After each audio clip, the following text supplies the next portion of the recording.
Hey everyone, how's it going? I hope you're all doing well as usual. So I'm back today with another collection update. I think it's been a couple of months since I've done one of these. So what I'm talking about today is just some records and a CD which I obtained in the last couple of months.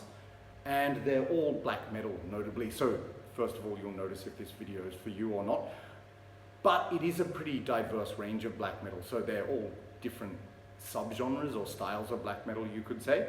All kind of classic bands, I would say, but some of the albums are older albums, some are newer. So it's pretty eclectic in my opinion and also stylistically. So anyway, 4 albums to talk about, 1 CD and 3 vinyls, and we'll get started. All right, so we'll start with the CDs. The first album I picked up, this is IMPIETY with Funeral Light. So just showing you the back there. First of all, I really love this cover art with these kind of goat figures, like goat heads superimposed on human bodies. Yeah, so Funeral Light. IMPIETY probably don't need an introduction for most of you, but if you're not aware, they are a black metal band from Singapore, and they've been around since I think the early 90s. I didn't actually research that prior to this, but yes, and they play a kind of barbaric and primitive black metal, which I think is almost bordering on war metal sometimes, especially with that like really explosive thunderous drumming and the blast beats. And particularly on this album, and also in general I would say, the sound reminds me a lot of Bestial Warlust, especially, you know, the Australian band, especially their first album, Vengeance War to Death. So if you like that kind of stuff, you'll probably enjoy this, especially in terms of the production and drum sound. It's very much like Bestial Warlust's Vengeance War Till Death. And in addition to that, amidst all the chaos, there's a lot of explosions and gong sounds going off. So again, it's kind of similar to war metal. But I will say, on this album though, which this is one from the early 90s, it's very different to what they later became, because I've heard, for example, an early 2000s album, Chaos Command 696, and that is just a violent blast fest assault, you know, of war metal, pretty much very chaotic and thunderous with all the drumming like do do do do do do, and you know the guitar solos of feedback and everything. Whereas this one, it's a lot more melodic and atmospheric while still being barbaric, if that makes sense. So just going to consult my notes here. Yep, so in addition to that chaotic war metal sound, which I still think is on this album, there are also a lot of fast and catchy riffs. And interestingly, unlike Chaos Command 696, this album features a lot of choral synths superimposed over the top, which lifts the melody, and so it gives it that kind of interesting combination of being barbaric and symphonic at the same time, and atmospheric. So there are also a lot of catchy and mid-pace sections in between the super fast and blasting sections, and some of the mid-pace sections and the breakdowns, you know, where it's kind of like thunderous clatter, it reminds me a lot of the US black metal band Thornspawn, which I've spoken about on this channel, so no complaints there whatsoever. So yeah, I will say about this album, the production is perfect, lending the music a chaotic and dirty sound, yet at the same time everything is clear and audible. So it's really just got a good balance, you know, everything's clear while it's not overly polished. And sometimes the music becomes a little bit more mellow, allowing the haunting melodies to come through. For example, on track 3, which is entitled Serpent Spells. Now track 5, entitled Dragon Oath Diabolus, that is very haunting with the synth melodies and often mid-paced and catchy with some choral keyboards again. So just 5 tracks on this. I think it's an EP. It starts off with Funeral Light, the title track, which is just a tranquil, foreboding intro before launching into the war metal blast fest with sadomythical frost goats. And great title. That's something, this band has always been renowned for their unique lyrical style, and a lot of bands have tried to copy them, but yeah, these are the originators of that style, you know, like combining these interesting words to make it sound really grand and over the top. But yeah, so just 5 tracks. My only complaint about this EP, because it's an EP, is that it's over too quickly. But the last few days I've been listening to this non-stop and really enjoyed it. And to be honest with you, I much prefer it to Chaos Command 696, because that was just more sort of monotonous war metal, whereas this has a bit more atmosphere and melody. But yeah, great stuff. And it's interesting actually, like this band is from Singapore. You know that barbaric war metal / goat metal brand of black metal? It's very popular in Southeast Asia, like especially, you know, Indonesia and Malaysia. in Thailand they have those bands as well, like Zygosis and Surrender of Divinity. So I don't know, it's about this region, but they play this style a lot and really well. So here's the cover, again, really cool. All the titles on the back, cool band logo as well. And yep, so that right there gives you an idea of what to expect of the music. It's like barbaric, haunting black metal. Fantastic. And here's the disc, picture of the band, and I'll just show you the inlay. Very cool logo of this band. Yeah, so for most of you, this band, you're probably already familiar with them, but if you're looking for a good album to start with, I would recommend this one because, like I said, it's not just barbaric, it's also symphonic and atmospheric, so I find it more interesting than the latter-day stuff, to be honest. But anyway, great release. So that's IMPIETY with Funeral Light.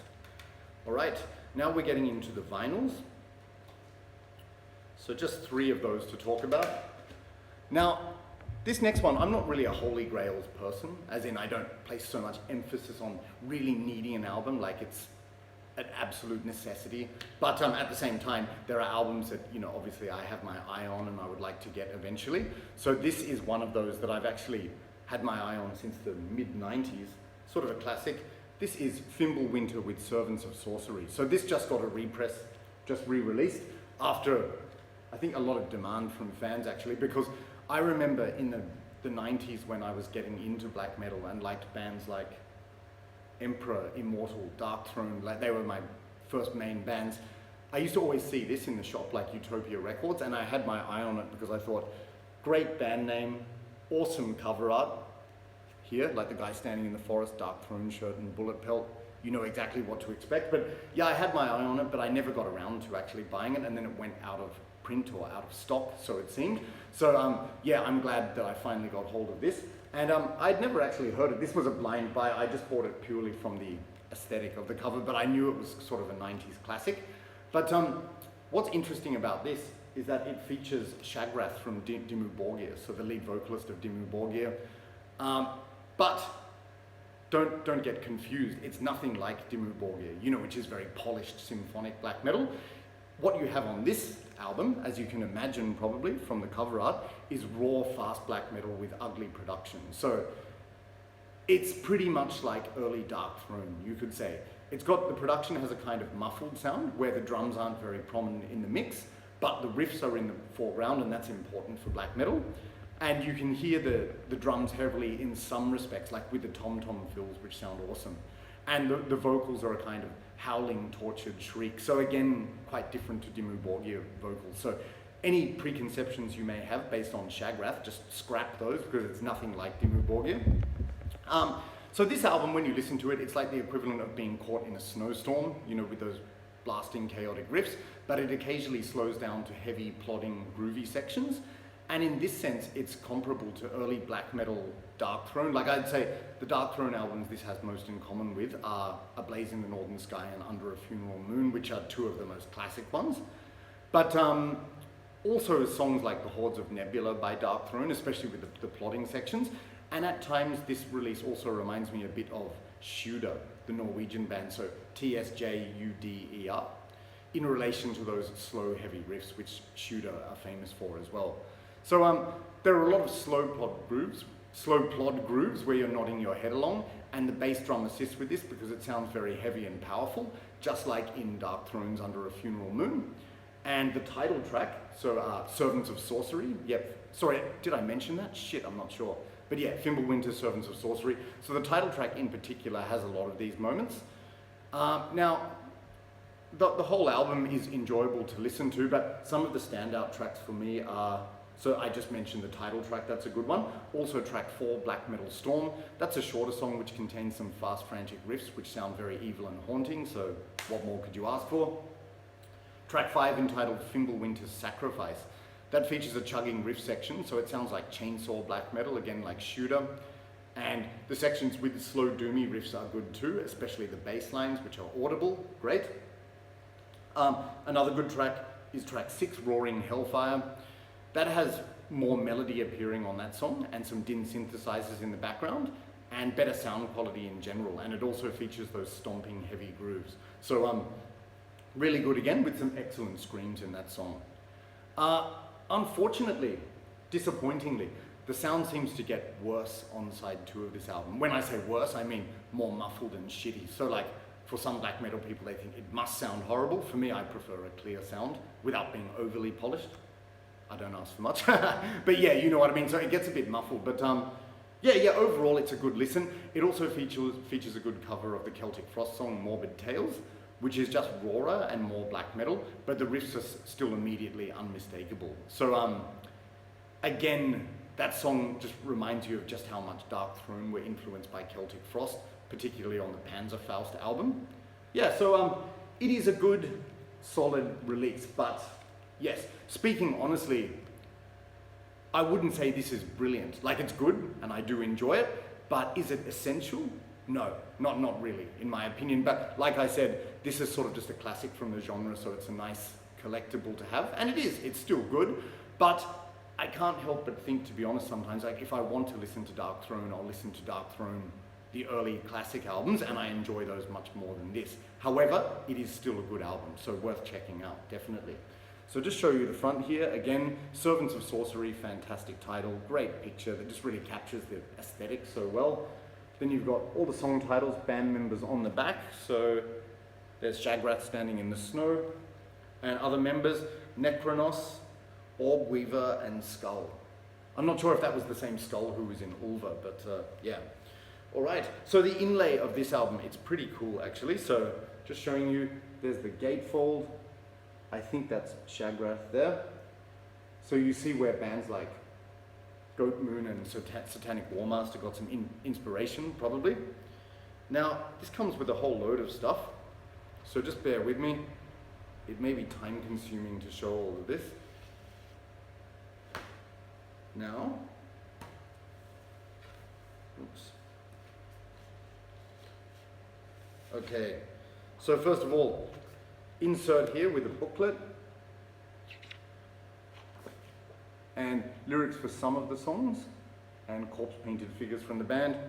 And then there's some liner notes talking about the history of the band. In honesty, I haven't read that yet because music takes priority, but yes, good packaging with this one. Now, hopefully this fan doesn't annoy the shit out of me when I'm doing this, but I'll just show you. It comes with these massive posters as well, which is really cool. So there is the front cover art. This is cool. This is one that I could actually frame, and I might do that because it's iconic. And also another one of the band here. Very nice. And believe it or not, it comes with count them, two posters. Massive as well. So it's certainly generous packaging.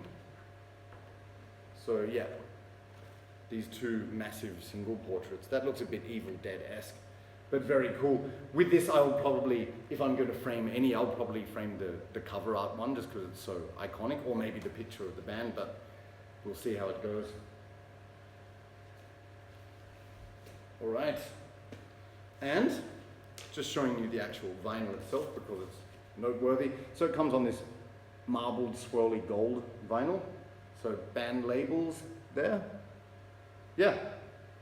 Yep, so like I said, to me this album is not essential, but it's still very good, definitely. And if you're just nostalgic for that 90s era second wave of black metal from Norway, you will like this. It sounds a lot like Dark Throne, as I've mentioned, but also different, a bit like Shooter as well. But in my opinion, like Dark Throne is the go-to band if you want to hear Dark Throne. But yeah, nevertheless, a good, solid release, and happy to have this one. So, FIMBULWINTER with Servants of Sorcery.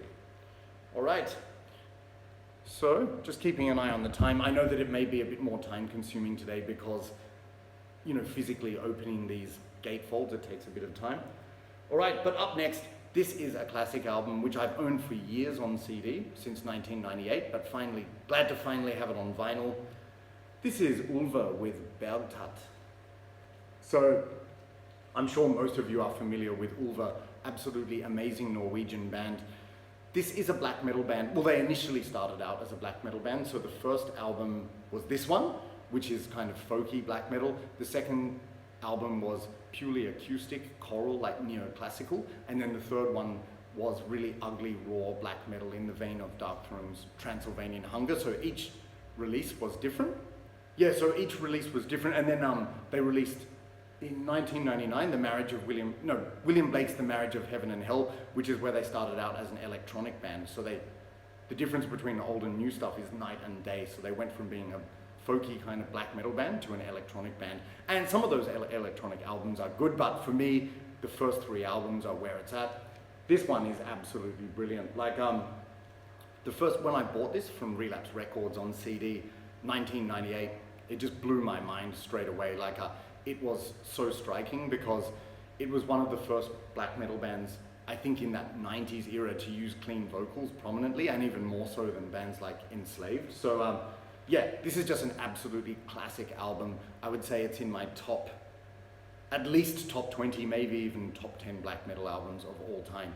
I've heard some people describe it as a Burzum ripoff, which I don't think is the case at all. Like maybe with some of the kind of dirgy, clean vocals, it's reminiscent of the Burzum song En ring till I herska, like one ring to rule them all, except I think the ULVER vocals are much more melodic, and so is the music. Like Burzum is a lot more primitive and dirty, I think. But anyway, yeah, this album, only 5 tracks, but they are absolutely brilliant. So the first track is entitled I trold skog faren vild. I apologize for my attempted Norwegian pronunciation, but it's fun to try. Yeah, so that track 1, that's a very melodic track with clean vocals in that kind of Viking-esque sense, and very melodic guitars, like a bit of double kick, double bass drumming, but it's mostly a melodic track with just astonishing vocals from lead vocalist Gough, who was also the vocalist of Arcturus and various other bands. But yeah, I just really like that melodic guitar solos. It just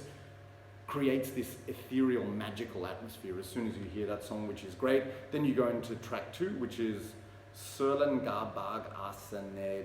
Oh, why am I even trying? Yeah, but that track is like, it starts off with some tranquil acoustic guitars before going into blasting black metal. So that's when it gets to, you know, full throttle black metal. But it's just so good, like just the atmosphere in that, the guitar tone and everything is perfect. And then you have these superimposed choral chants over the top, which just sound, you know, enchanting again. So that's great.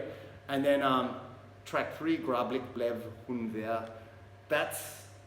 Is that the one? Yeah, they've got this weird interlude in that song. Like that's fast black metal as well. Then they have this interlude where it's like someone running through the forest and you hear them breathing. I'm not sure if it's supposed to be a wolf or a person, because, you know, I think ULVER or ULVER, I'm not sure how you pronounce it. This, if you translate it to English, it means wolves. So it's a kind of concept band based around wolves. Then over to side 2, track 4, In Stemmelokke.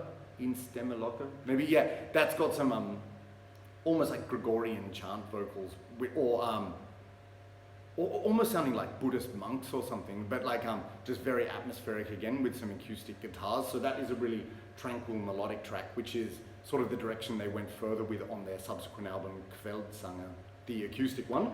And then it ends with Bertat Indi Fjeldkamren, which is like a fast black metal track, but a very diverse album. So it's folky, it's melodic, it's got a lot of clean vocals, but it's just got this astonishing, enchanting atmosphere, which, see this cover art here? That's absolutely perfect for it. It makes you imagine being in the Norwegian countryside or the Norwegian forests, you know, surrounded by this nature and totally immersed in it. That's what I get from this, and I absolutely love it. And it's amazing that I bought this album, you know, on CD 26 years ago, but I still don't get sick of it. I really enjoy listening to it every time. So if you haven't checked this out, I absolutely implore you to do so. So cool cover art. It's a bit sort of Van Gogh-esque or Edvard Munch-esque. And like 2 of my favorite artists, even though I know Van Gogh was Dutch. But anyway, yeah, and it's kind of this brushstroke painting style. And this cover, it's kind of rough as well, so that's pretty cool. And then re-release all the titles on the back, and yep, just showing you the inlay. So very cool Norwegian nature, showing the fjords and the mountains and mist. That's exactly what this album is all about. And then they have their liner notes, but again, they're in Norwegian. All lyrics are in Norwegian as well, so yes, I can't understand them, not surprisingly. All right, and anything else in here? Ah, another booklet. So just the cover art without the band logo. So all 4 members of the band here. see this picture of Gough by the river. I just think that's so cool and iconic. Really, really great photo. And, ooh. They have some storytelling, it looks like, on the inside. I'm not sure if this is explaining the photos or the lyrics, but it's definitely not English translation. But yeah, there's a lot to read in there, so that's what I will get around to, you know, when I'm engaged in that ritual of listening to an album, and then I read through the booklet and the lyrics as I listen. But yeah, I've just heard this album so many times on CD, I know exactly how to describe it. And I've also listened to it a few times on this vinyl version, and it sounds fantastic, especially the drums, so clear. Right, and last bit, I will just show you the vinyl. So it comes on this kind of burgundy, dark red vinyl, which is okay, except, again, I don't want to sound picky, but I would have preferred it in blue, green, or purple, because that would be consistent with the cover art. So what made them choose this color, I have no idea. Sometimes I think it's random, but yeah, I do like colored vinyl, unlike some people. So I hope it's not distressing some viewers out there, you know who you are. Yeah, or even plain black would have been good, but yeah, colored vinyl is cool, of course. Yes, so like I said, absolutely classic, essential black metal album. If you claim to be a fan of black metal and you don't know this album, you're missing out. Go and listen to it now. So that's ULVER with Bergtatt. All right, now coming up to the last album of the day, so another vinyl. Moving from Norway to Greece now. So we're going all around the world today. This is one I'm very glad to have picked up recently. This is VARATHRON with the Crimson Temple.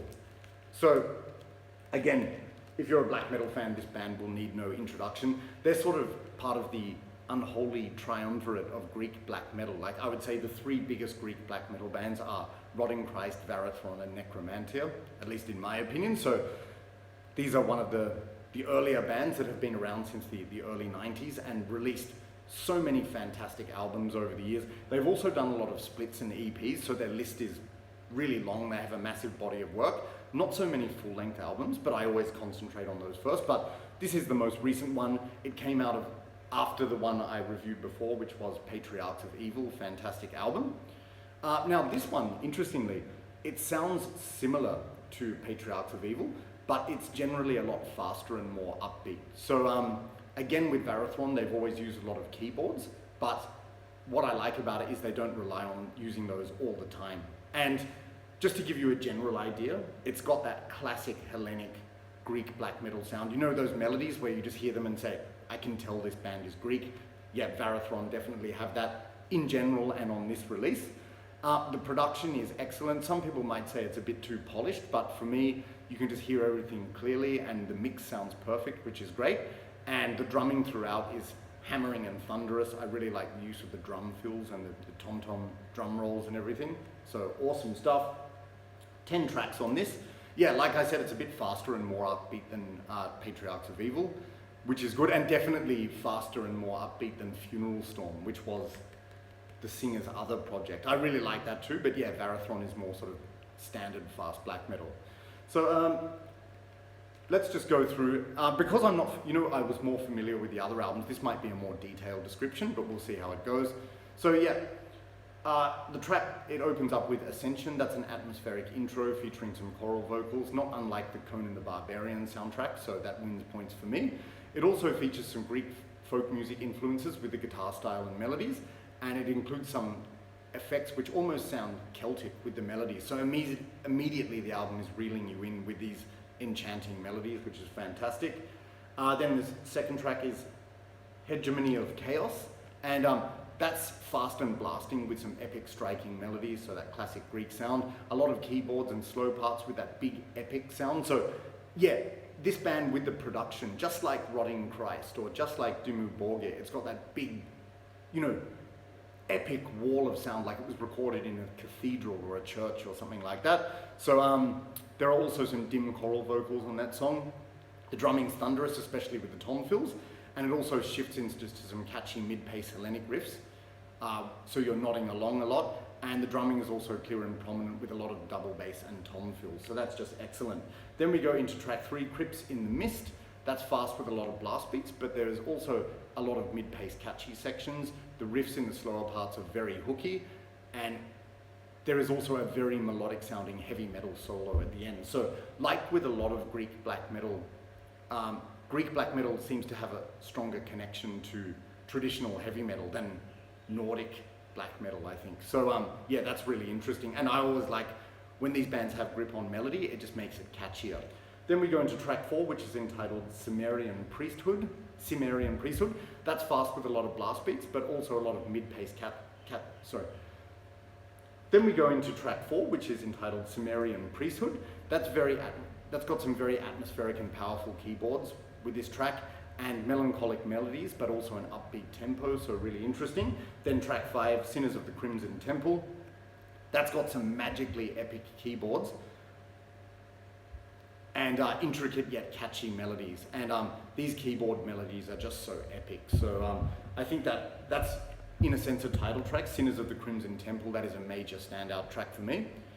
But I've only described side 1. What I found is on side 2 or side B, the tracks tend to stand out apart from each other even more. So this album is certainly diverse. Like I've already given you an indication with the atmosphere, the melody and keyboards, but just so good. Track 6 is entitled Immortalis Regnum Diaboli. That's very fast and upbeat with some crunchy riffs, some dramatic synths over the fast riffs too, and it sounds a bit thrashy, but in that typical Greek black metal way. The riffs are very quirky, but then it slows down into some mellow mid-pace sections with quirky keyboards, Greek melodies, and international instruments, some of which sound almost Middle Eastern. And there is a melodic guitar solo, and the guitar work on that song is amazing, simply. Then we go into track 7 entitled we go into track 7 entitled To the Gods of Yore. That's got a slow and groovy riff with some Hellenic and Greek sounding guitar melodies and a good bass sound and bass solo for some of those riffs. So you can see how the tempos change all the time. Like, yes, this album is generally fast and upbeat, but they're not afraid of a mid-paced or slow groovy riff. So it's really got it all. Fantastic. Then we go into track 8 entitled Shrouds of the Miasmic Winds. Great title. This is fast with a lot of epic sounding keyboards and blast beats. And interestingly, this track, Shrouds of the Miasmic Winds, it reminds me a lot of bands like Moon Citadel and Nocturnal Mortem. So a lot of Finnish black metal bands in general. I know Nocturnal Mortem's Ukrainian, but it's got more that northern kind of sound on that song. And the mid-section breakdown riffs are sharp and catchy. And when this song actually goes full steam ahead, it is just so powerful. So that's got to be another standout track, Shrouds of the Miasmic Winds. Then we go into track 9 entitled Swamp King. That just bursts into an immediately catchy riff with some enchanting choral keyboards, and it grabs your attention straight away and keeps it. It's got an anthemic catchy chorus, especially with the shouted backing vocals, and an awesome wah-wah pedal guitar solo, and it's also got some enchanting, mystical sounding clean guitars, which again sound very Mediterranean, all to the backdrop of haunting choral keyboards. So another brilliant track on this album, Swamp King. And then the album concludes with Constellation of the Archons. This one, as is the case with a lot of VARATHRON albums, they tend to slow it down at the end for that lingering effect. So this track is grand and slow with epic keyboards. It's wondrous, atmospheric, and melodic. The melodies are very memorable, as is often the case with this band. There are also some nice clean acoustic guitars and very Hellenic melodies, which are almost hypnotic and mesmerizing. And amazing guitar work once again, and a very melodic guitar solo. It's in this track, like with a lot of black metal bands, it's easy to sing along to the keyboard melodies in the background. So I would describe this track, Constellation of the Archons, as a glorious and epic ending to a fantastic album. So yes, that is a pretty detailed track-by-track description, so I don't think you need me to say any more and repeat myself, but you can obviously tell there's a lot of atmosphere, there's a lot of melody, there's a lot of variety in tempos, and it's a really majestic, atmospheric, epic experience. And yes, I like this one probably even more than Patriarchs of Evil. So here's the cover, which is cool. It's a very detailed picture of some, I think seen in some sort of underworld, like maybe hell, or what was hell in Greek mythology? Tartaros, something like that. And just show you, this one's bare bones, it's just got a picture of the band here. What's the singer's name? He's the band leader, Necroabysseos.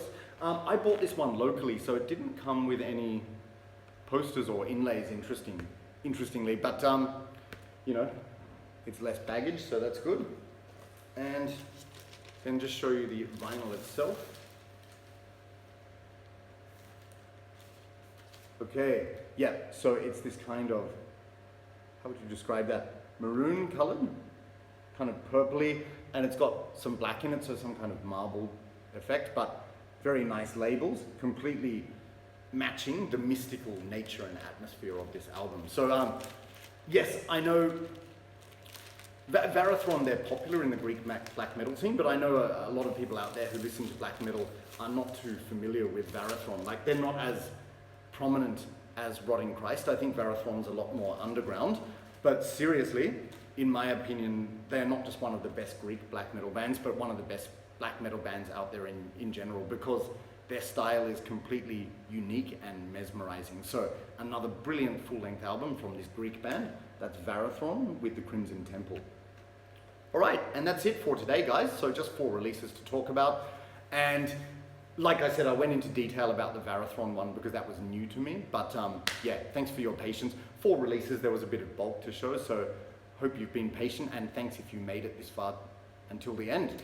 So I will be back again soon with another CD collection video, talking about my Iron Maiden collection, and if any other threads come up, I might join those too, but there's still loads more to talk about, for better or worse, so I will be back. But once again, thank you very much for watching, thank you for your support of the channel, and I'll talk to you all soon. Cheers, see you.